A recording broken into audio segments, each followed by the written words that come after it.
friends, I am Aditya Kumar. I am from the Department of Civil Engineering, and here I welcome you all of you on the platform of Techno Herald Online Education. As you know, Techno Herald classes have a very reputed name in the field of competition of GATE engineering services and PSUs and various kind of other competitions. So today we are trying to understand. Today we will try to understand the effect of torsion on a system, that what kind of effect it creates on the cross section पे twisting moment torsion का क्या effect होता है और plane of shaft में आपका torsion का क्या इफेक्ट होता है. ठीक है, आप देखें, लेक्चर एंजॉय करें and please join Techno Herald online platform for a better preparation and a better future.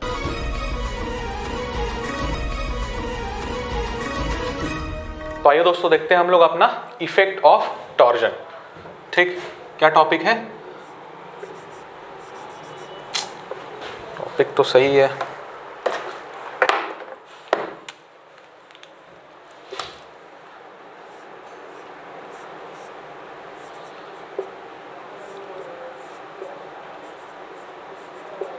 Effect of torsion. ठीक है,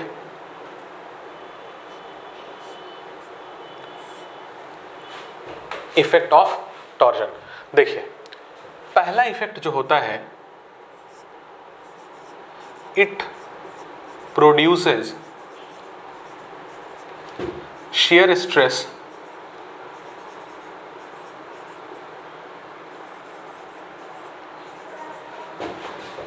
at the cross section. It produces shear stress at the cross section in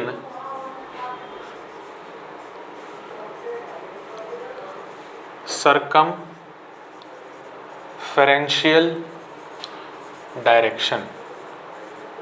सर्कमफेरेंशियल directions I hope सबको clear है. मतलब cross section के centre से vary करते हुए external, मतलब जो आउटर मोस्ट फाइबर है, ठीक है, इस वाले डायरेक्शन को हम लोग कहते हैं circumferential direction. Direction varying from centre of the cross section to the outermost fibre. Alright, चलो.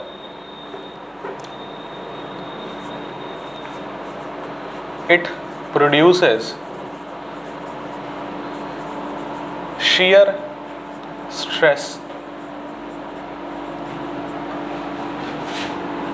at the plane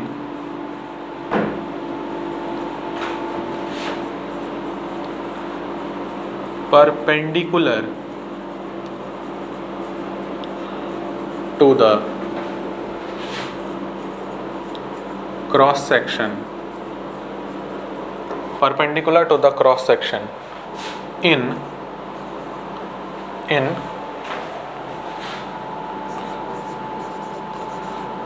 longitudinal direction. ठीक है, अब जब मैं आपको बेंडिंग मोमेंट और ट्विस्टिंग मोमेंट में जब मैं आपको बता रहा था डिफरेंस, तो मैंने एक सेंटेंस लिखा था, उसको रेड मार्कर से आपको अंडरलाइन किया था कि it produces shear stresses on two mutually perpendicular planes. तो जिन लोगों को अगर वहाँ पे फील नहीं आई थी, वो लोग यहाँ से उसको बिल्कुल क्लियरली समझ सकते हैं.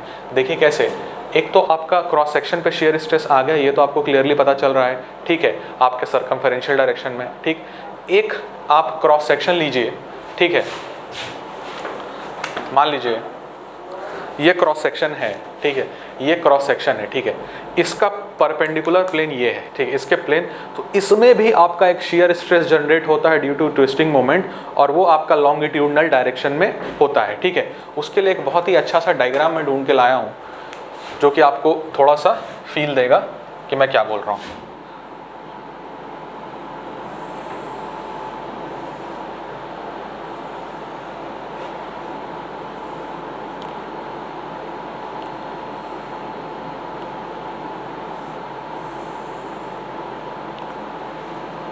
इस डायग्राम में हम क्या कर रहे हैं ना, हम इसके प्लेन को खोलने की कोशिश कर रहे हैं.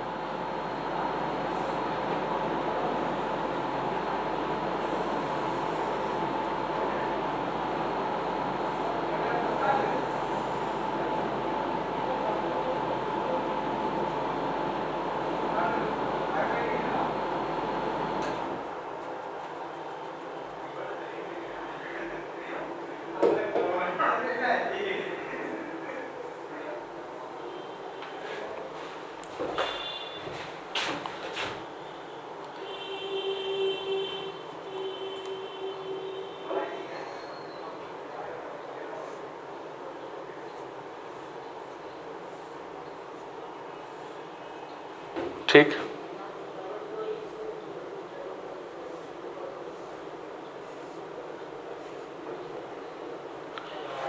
वेरिएशन थोड़ा अच्छा नहीं बना, इसको फिर से बनाता हूँ।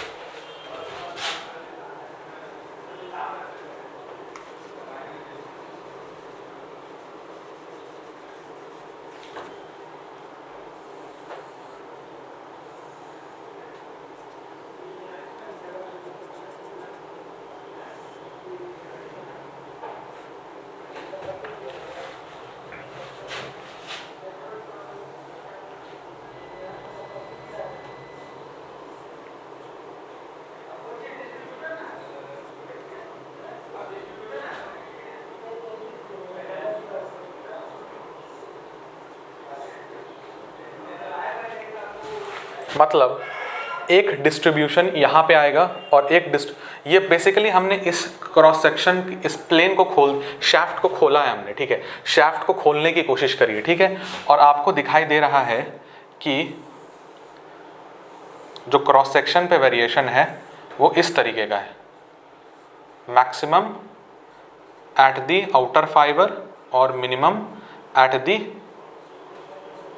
न्यूट्रल एक्सिस, ठीक, सिमेट्रिकल है तो आपका सेंटर से न्यूट्रल एक्सिस पास करता है, ठीक है, और इस वाले प्लेन को जिसको मैंने खोल के दिखाने की कोशिश की है वो आपका यहीं पे लाई कर रहा है, दिखाई दे रहा है आपको, ठीक है, वो इस वाले डायरेक्शन में, लॉन्गिट्यूडनल डायरेक्शन में ये आपका वैरी करता है, ठीक। आई होप थोड़ी बहुत मैंने कोशिश की आपको यहाँ पे समझाने के लिए कि इस वाले ये दो परपेंडिकुलर प्लेन में किस तरीके से आपका शियर स्ट्रेस जनरेट हो रहा है, ठीक है।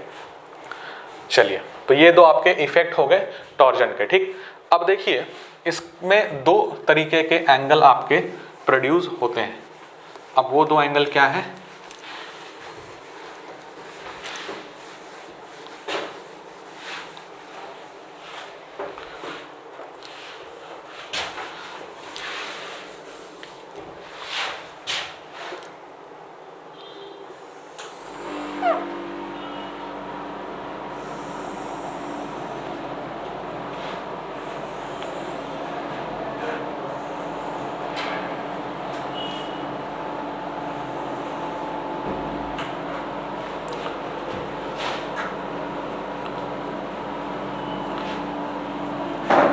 ये आपका एक शाफ्ट है and this is the axis of the shaft,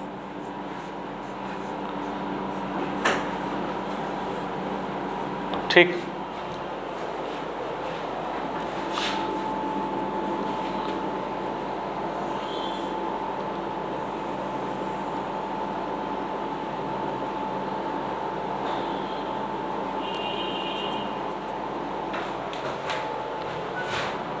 मान लीजिए शाफ्ट के सरफेस पे एक किसी भी टॉर्क लगने से एक एंगल फाई यहाँ बना, ठीक है, या इसको ये एंगल टोटल कितना है? ये एंगल है फाई, ठीक है। दूसरे कलर का मार्कर यूज कर लेता हूँ।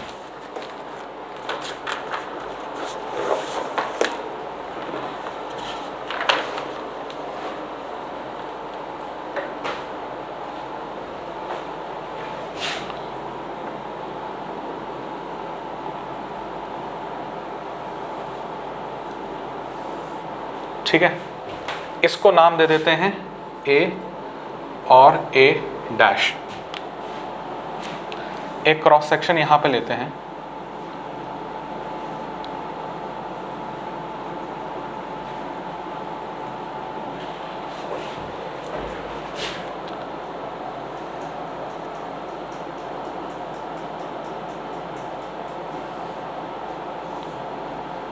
यह है आपका बी, बी डैश।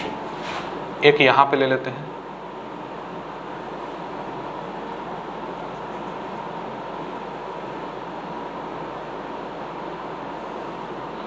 और इस आर्क को बोल देते हैं सी, सी डैश। ये आपका थीटा है, ये आपका थीटा 1 है, ये आपका थीटा 2 है, ये तो आपका फाई है, मालूम है आपको। इस शाफ्ट की जो रेडियस है वो रेडियस है r। मान लीजिए किसी रेडियस पे, किसी भी रेडियस पे आपने एक ये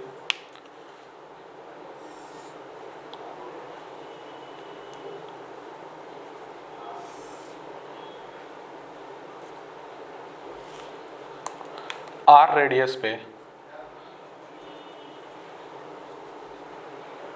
ये स्मॉल r है, ये भी, ये तो आपका क्रॉस सेक्शन पे आपको दिख ही रहा है, और इस r को हम लोग बोल देते हैं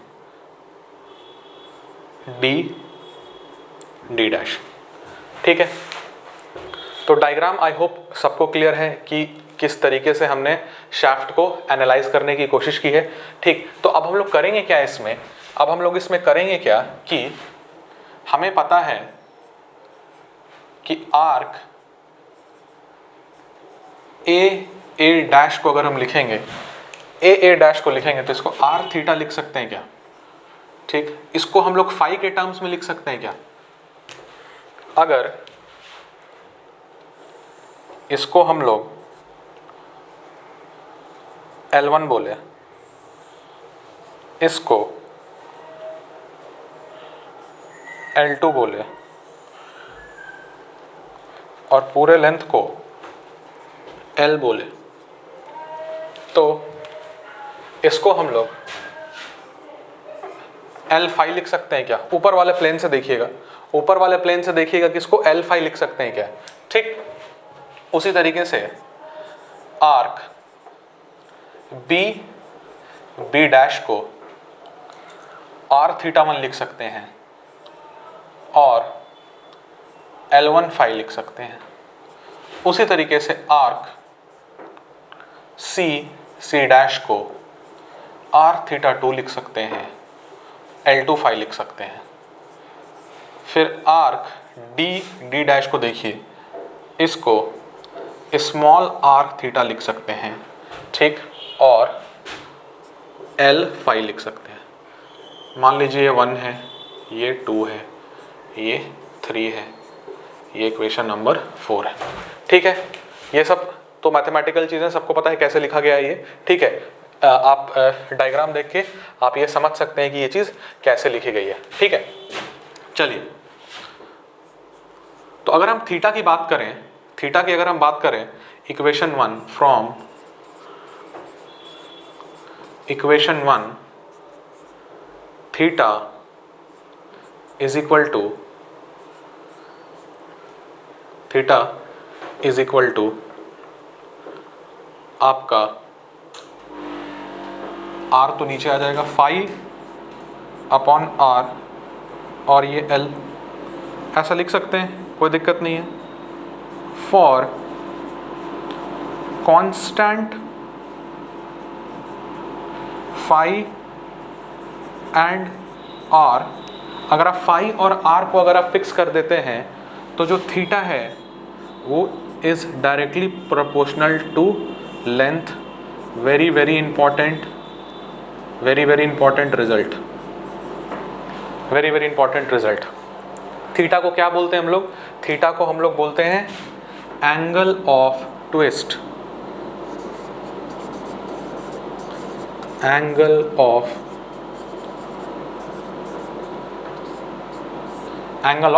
ट्विस्ट बोलते हैं। ठीक है, क्लियर है सबको कि ये चीज़ मैंने कैसे लिखा? इस रिजल्ट को मैं एक बार यहाँ पे लिख देता हूँ क्योंकि ये हमारा फाइनल रिजल्ट है। ठीक, इसको मिटाते हैं।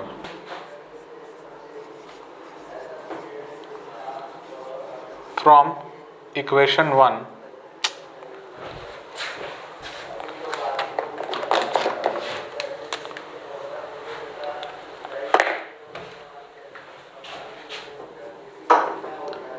आप फाई को क्या लिख सकते हैं? देखिए, फाई को आप लिख सकते हैं theta upon L into R। ठीक है, ऐसा लिख सकते हैं इक्वेशन 1 को आप देख रहे हैं तो फॉर कांस्टेंट थीटा एंड, अच्छा ये कांस्टेंट थीटा अगर मैं बोलता हूं तो आपको क्या समझ में आता है? कांस्टेंट थीटा मतलब आप ये वाला प्लेन फिक्स कर लिए, ठीक है, आपने इस थीटा को कांस्टेंट मान लिया। अब इसमें आप देख रहे हैं कि फाई का वेरिएशन क्या हो रहा है, ठीक है। जब यहाँ पे जब आप एक क्रॉस सेक्शन फिक्स किया आपने, तो आपने थीटा को भी फिक्स कर दिया और आपने एल को भी फिक्स कर दिया, ठीक है। मान लीजिए आपने ये वाला जिस प्लेन पे आपका बीबी डैश है, ठीक है, इस वाले क्रॉस सेक्शन को आपने फिक्स कर दिया, तो इसका लेंथ तो फिक्स हो गया पहले से आपका L1, ठीक है, और इसका थीटा 1 तो पूरे क्रॉस सेक्शन में थीटा 1 ही रहेगा, तो ऑटोमेटिकली फिक्स हो जाता है, ठीक है। For constant theta and L, phi is directly proportional to R, समझे। और फाई को हम लोग बोलते हैं angle of shear strain, angle of shear strain बोलते हैं हम लोग किसको? फाई को। ये रिजल्ट भी very very important for objective, subjective, interview, each and every point of view this point is really important, ठीक है। तो आपको समझ में आ गया फाई और थीटा के बारे में, और उसको हम लोग बोलते क्या हैं आपको वो भी समझ में आ गया, ठीक है। चलिए आगे बढ़ते हैं। तो यहीं से हमारा आ जाता है क्या, यहीं से आपका आ गया टॉर्जन इक्वेशन। अब टॉर्जन इक्वेशन क्या होता है देखिए,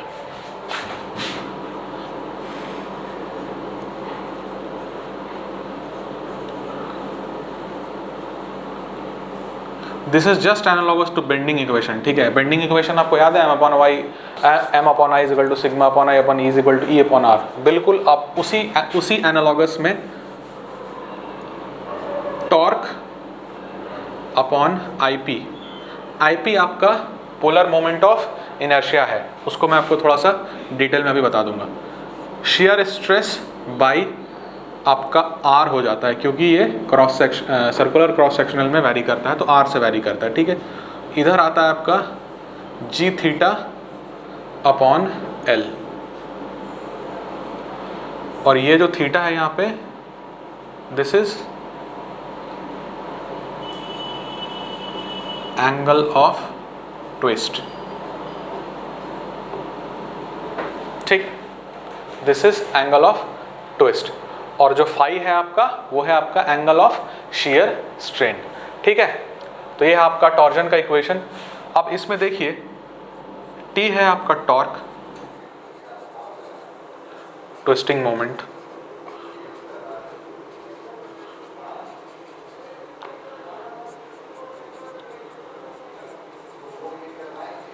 polar moment of inertia,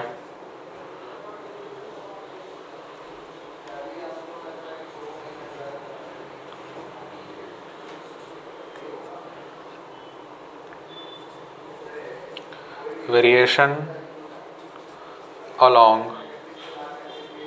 radius,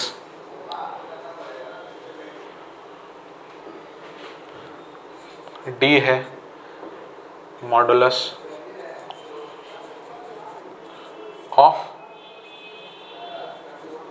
rigidity, ठीक है। क्लियर है मैटर यहाँ से। चलिए इस इक्वेशन का आपको हर जगह काम आने वाला है, ठीक है। ये वाला equation is really important and it will be used at each and every place in your numerical part in further derivations what we are going to have, ठीक है। आपका ये वाला इक्वेशन आपका हर जगह काम आने वाला है, और ये वाला पॉइंट को आप दिमाग में रखिएगा, बहुत ही इंपॉर्टेंट है ये दोनों चीज़ें, ये दोनों तीनों चीज़ें। और आपको उम्मीद कर रहा हूँ कि टॉर्जन का पूरा फेनोमेना जो है आपको समझ में आ गया है कि किस तरीके से होता है, क्या होता है, कैसे शेयर स्ट्रेस वगैरह जनरेट होते हैं, किस तरीके से हम लोग उसको रिप्रेजेंट करते हैं, ठीक है। रिप्रेजेंटेशन वाला पार्ट शेयर स्ट्रेस का वो मैं अभी आगे बताऊंगा आपको, ठीक है। उसके पहले एक आध चीज़ें और हैं, पहले हम लोग वो देख लेते हैं, ठीक है।